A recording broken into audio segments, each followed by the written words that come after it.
carried out a sweeping reorganization of the nation's service chiefs. General Oluyede becomes the new Chief of Defense Staff, succeeding General Christopher Musa. Major General W. Shaibu assumes the role of Chief of Army Staff. Air Vice Marshal S.K. Aneke takes charge as Chief of Air Staff, and Rear Admiral Abbas becomes Chief of Naval Staff. Major General E.A.P. Oluyede retains his position as Chief of Defense Intelligence. Now, a statement from the Special Advisor to the President on Media and Communications, Sunday Dare, conveyed the President's appreciation to the outgoing service chiefs for their commitment and leadership. President Tinubu urged the new appointees to deepen professionalism and uphold the unity and vigilance that define Nigeria's armed forces. These appointments are with immediate effect. Today's development follows the National Economic Council deliberations on key national issues, including security. The Council also endorsed President Tinubu's proposal to overhaul and modernize the training institutions across all security agencies, addressing his concerns about the urgent need to renovate, remodel, and re-equip these facilities for optimal performance. Now, from there, the Nigeria police have rearrested human rights activist and campaigner for Free Nnamdi Kanu Now movement after his hearings at the Koji Magistrate Court on Friday, Mr. Omoyele Sowore. Him and a former member of the legal team representing Nnamdi Kanu, his brother, Prince Emmanuel Kanu, and 10 others were able to meet the bail conditions of 500,000 naira with 2 sureties residing in the FCT with valid means of identification and 3 years of tax clearance. But only Mr. Sowore was picked up and whisked away by the police to Kuje prison. He's expected to be arraigned on Monday, October 27th, on another charge filed against him in relation to his claim that President Tinubu is a criminal.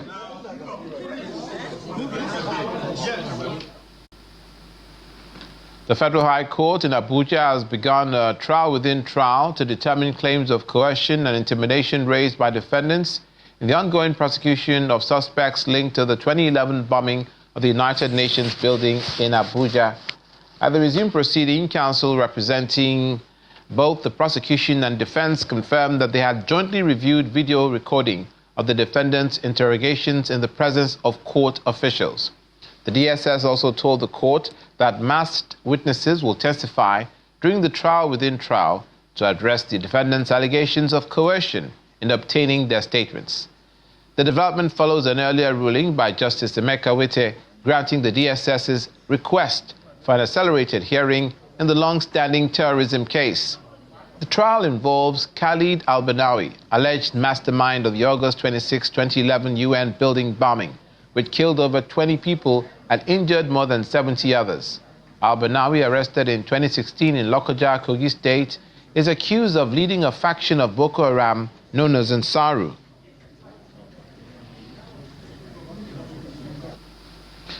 Now, the detained leader of the proscribed IPOB, Mr. Nnamdi Kanu, has failed to open his defense in his ongoing alleged terrorism trial before a federal high court in Abuja. Mr. Kanu said he could not do that, that is, open his defense, because he was not handed the case file to enable him make himself familiar with its contents and prepare for his defense. Following his inability to commence his defense on Thursday after he sacked his team of lawyers led by former Attorney General of the Federation, Mr. Kanu Agabi, Nnamdi Kanu prayed the court to grant him a short adjournment till the next day. At the resumed hearing the next day, which happens to be today, Friday, the prosecuting lawyer told the court that the case was scheduled for Kanu to open his case. When it was his time to speak, he said he will be representing himself. He explained he would not be able to open his defense because he had not been able to get access to the case file, saying that those who are to bring the case file to him are in the custody of the DSS, where it's currently being held. In his words, the few people that would have brought this were precluded from seeing me. He prayed the court for an adjournment till Monday, October 27, to enable him access the file and make himself familiar with the contents. Nnamdi Kanu told the court he was expecting witnesses from all over the world, including the UK, the USA, Kenya, and Ethiopia, and applied for an order that DSS to allow him access people even on Saturday and Sunday for the purpose of preparing for his defense. It was not objected to, following which Justice Omotosho ordered the DSS allow him to receive his visitors on non-working days. It then adjourned till October 27 for the defendant to open his defense, warning that the 6 days granted Mr. Kanu to conduct his defense, which began on October 23rd, will not be extended. To politics, the People's Democratic Party seems to be having more hurdles to cross on its path to the planned national convention in November, as members of the PDP from the Northwest region rejected the endorsement of Mr. Tinubu Turaki as a consensus chairmanship candidate from the North. The governors of Zamfara, Bauchi, Adamawa and Plateau had met with other stakeholders from the North on Wednesday and endorsed Mr. Tinubu Turaki as sole chairmanship candidate for the November 15 and 16th convention in Ibadan. However, barely 24 hours after that, some PDP stakeholders from the Northwest, led by the PDP National Organizing Secretary, rejected the decision of the choice of Mr. Tinubu Turaki and vowed to announce their own candidates ahead of the convention.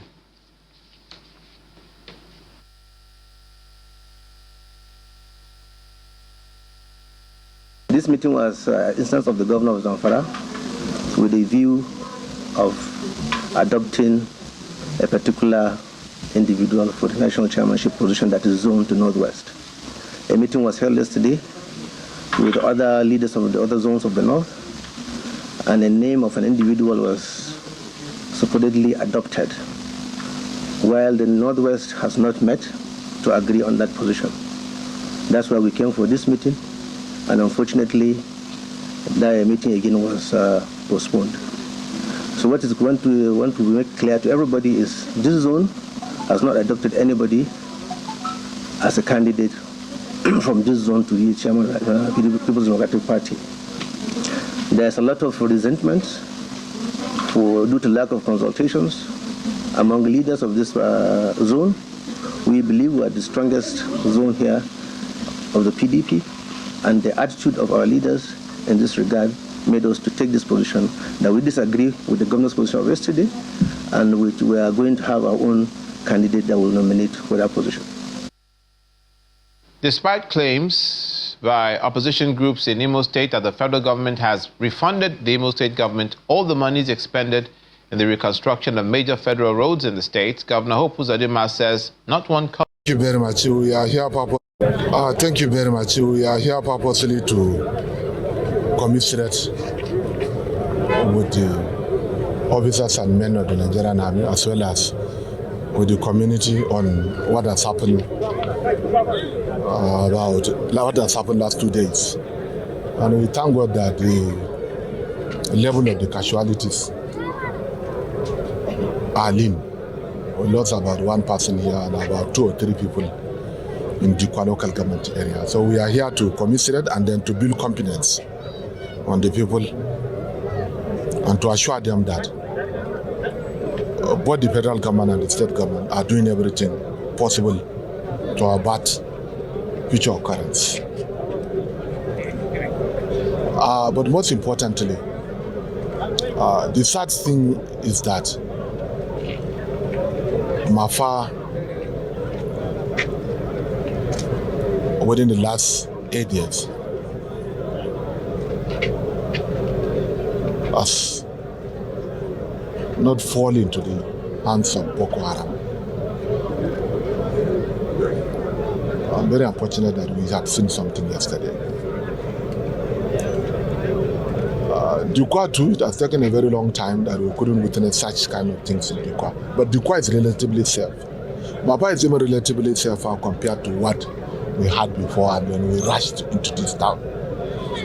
I urge the community to be vigilant and to give credible information to the Nigerian armed forces. And then I urge also our civilian jet hunters and vigilante to be resilient enough and to complement the effort of the Nigerian army. I don't want to comment say more because the brigade commander is doing very well. The CEO of this town, Mafa CEO, is also doing very well. And then these are winning team, and we don't want to discourage them. We are appealing for them to put heads together and to do more. However, we are also appealing to the Nigerian military, the senior officials, to look into some of the missing links in this general area so that the army officers will be well equipped. I want to commend the intelligence division because we have credible information that these people will attack Mafa. We have credible information, duly circulated to all and sundry, that these boys are planning to attack Mafa. So I think we have to put heads together, both the federal government, the service chiefs. We have to put heads together and then examine the gaps with a view to addressing them. To my own observation, I felt there might be sabotage along the line that has to be addressed. And this has to be a collective one. We need not to blame each and everybody. We need to put heads together and sit down squarely and address this situation. Another thing that I want to comment is the issue of drones. This is frightening. In Bokoha, I was told drones were used. The proliferation of drones in the hands of the non-state actors is a matter of great concern to all of us. I'm saying this one not to the people of Borno State, but to the entire country, that let's do something in order to stop proliferation of drones, armed drones and others within Nigeria. Our borders has to be strengthened, our air force has to be strengthened. And we have to work hard. This is something that we need to address. I'm not speaking in terms of Borno State. Borno State, we're in trouble, but we thank God the insecurity situation has been reduced. But I want to see the safety of the great country. Borno is a state in Nigeria, but Nigeria has 36 states and Abuja flat 7. So this is the right time that the security architecture in the country will sit down and discuss thoroughly on the proliferation of armed drones that are in the hands of non-state actors.